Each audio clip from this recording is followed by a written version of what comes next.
Nigel, you must be scratching your head after that result. Yeah, well, we're not. We know exactly why we didn't win the game. They've scored a fluke and a scrappy own goal off Mal Benning's knee, which has got them back into a game that they were never into in the second half. Let's talk about the goals from Mansfield first and foremost. Another goal from your skipper, that's 2 in the last 3 for him, and then a wonderfully worked goal that Jamie Reid puts away. Yeah, 2 different goals, but although it might look a bit fortunate with the first one, he's hit it with such ferocity, he's hit the target, and if it goes 2 yards either side of the goalkeeper's got no chance anyway. But the way the balls move, it's ended up in the back of the net. But the second goal was a lovely move, quite reminiscent of quite a few moves that we had tonight through the middle of the park. Ended up with a lovely finish by Jamie Reid, and should have been enough to win us the game.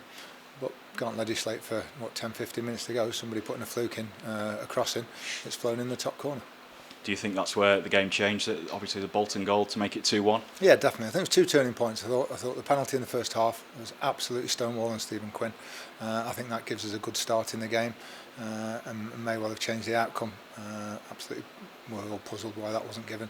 And then obviously the fluke, getting them back into the game, and all of a sudden the tails are up and they've got a lifeline that they didn't deserve. Must be so frustrating as a manager. Obviously it was the deflection that made it 2-2 at Colchester on Sunday, and then obviously the cross from John on the left hand side that finds the far corner. You can't really legislate for that on the touchline. Not at all, no, and you can't control those things. All we can do is control our performance, and there's a lot of things that were very, very good tonight. Having got to 2-2 with the 2 flukes, then we don't lose the game. That's the most important thing. We were so close to winning it as well with Jamie Reid ourselves, and then all of a sudden they break up the other end, a good ball, and a lad puts one in from 20 odd yards out. That's the only disappointing thing, to lose the game from that position. You come with a 2-2 and we'll all be upset and you should have won the game, but at least you get a point and you keep your unbeaten run going. We shouldn't have lost tonight. Do you think the players were almost shell-shocked that those 2 goals happened? Because, like you say, it was probably a cross from the left-hand side and then an own goal at the near post. A little bit, but we responded very well. When it went 2-2, I thought with them we were brilliant for a few minutes and pressing them, and it looked like us that we're going to get the winner. And it was that sort of game where I think every single loose ball, everything went in their favour. The Stags obviously will be disappointed with the final result, but there were plenty of good things on show, good patterns of play. Obviously the second goal from Mansfield Town was wonderful.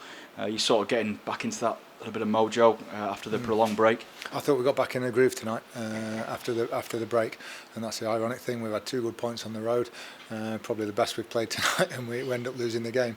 But yeah, a nice little sort of rhythm we had about our play at times tonight, and a lot of good performances out there. Couldn't tell you a bad player tonight, and could have scored more than the 2 goals as well. Cambridge at home on Saturday. That's a test for your players. Is it also an opportunity to bounce back from defeat? Yeah, it is. It's an even bigger test. You know, you go into the game on a win with only the sort of less than 3 days rest. It's a different feeling. We've got to get over that quickly tonight and put a performance on Saturday. We look at 2 things. We look at the performance and the result, and it's 2 different things for us. Performance was very, very good tonight. Result not so much, but more out of our control than anything. And finally, what's the plan before Saturday? Well, lads will have a rest tomorrow. Long trip on over the weekend to Colchester. They'll have a good rest, bit of training Friday, and ready for Cambridge on Saturday. Thanks, Nigel. Thanks.